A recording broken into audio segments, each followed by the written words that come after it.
Un soupçon de repas autour duquel s'agglutine une famille.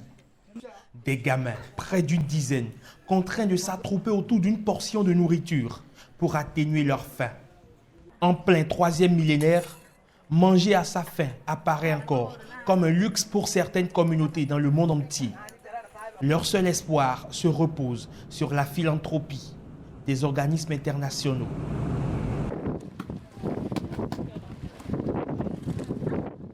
Près de 700 millions de personnes ne mangent pas à leur faim.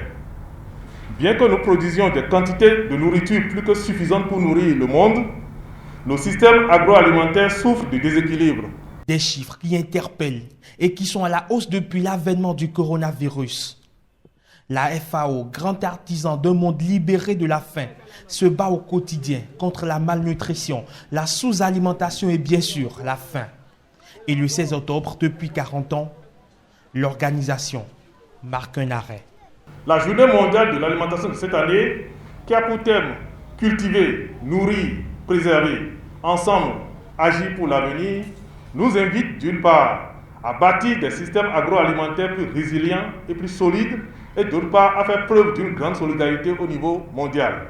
C'est donc un hymne à la solidarité agissante, surtout en pleine pandémie de Covid-19 qui menace la sécurité alimentaire.